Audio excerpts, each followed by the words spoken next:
జయలలితపై ఆదాయానికి మించిన ఆస్తుల కేసులో జప్తు చేసిన ఆభరణాలు ఎవరికి చెందాలనే అంశంపై స్పష్టత వచ్చింది. వాటిని తమిళనాడు ప్రభుత్వానికి అప్పగిస్తామని స్పష్టం చేసింది బెంగళూరులోని స్పెషల్ కోర్టు. అంతేకాదు ఈ కేసు విచారణ కోసం కర్ణాటక ప్రభుత్వం వెచ్చించిన మొత్తాన్ని తిరిగి చెల్లించాల్సిందిగా తమిళనాడును ఆదేశించింది.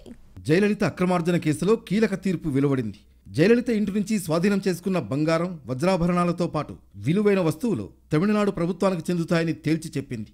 వాటిపై ఆమె వారసులకు ఎలాంటి హక్కు ఉండబోదని స్పష్టం చేసింది కోర్టు.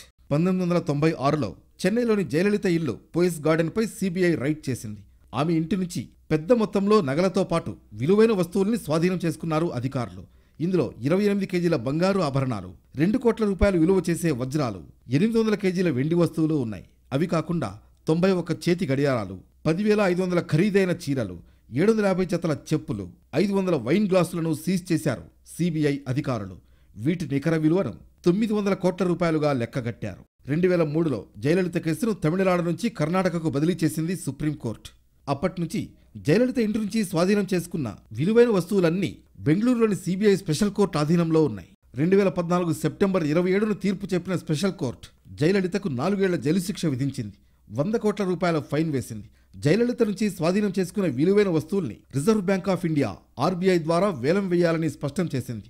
తద్వారా వచ్చే మొత్తం నుంచి జరిమానాను సర్దుబాటు చేయాల్సిందిగా సూచించింది. సీజ్ చేసిన ఆభరణాలు, ఇతర విలువైన వస్తువులపై జయలలిత బంధువులకు ఎలాంటి హక్కు లేదని గతంలో స్పెషల్ కోర్టు తీర్పు చెప్పింది. ఆమె మేనల్లుడు దీపక్, మేనకోడలు దీపా వేసిన పిటిషన్లను తోసిపుచ్చింది. ఈ అంశంపై మరోసారి విచారణ జరిపింది స్పెషల్ కోర్టు. జయలలిత ఆభరణాలను వేలం వేసే బదులు తమిళనాడు ప్రభుత్వానికి అప్పగించాలని నిర్ణయించింది స్పెషల్ కోర్టు.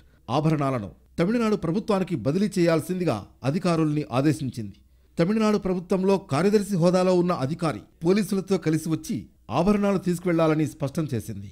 జయలలిత అక్రమార్జన కేసు విచారణ కోసం కర్ణాటక ప్రభుత్వం భారీగానే ఖర్చు చేసిందనే అభిప్రాయం వ్యక్తం చేసింది కోర్టు. అందువల్ల కర్ణాటకకు 5 కోట్ల రూపాయలు చెల్లించాల్సిందిగా తమిళనాడు ప్రభుత్వాన్ని ఆదేశించింది స్పెషల్ కోర్టు. ఈ మొత్తాన్ని జయలలిత ఫిక్స్డ్ డిపాజిట్ ఖాతా నుంచి చెల్లించాలని స్పష్టం చేసింది.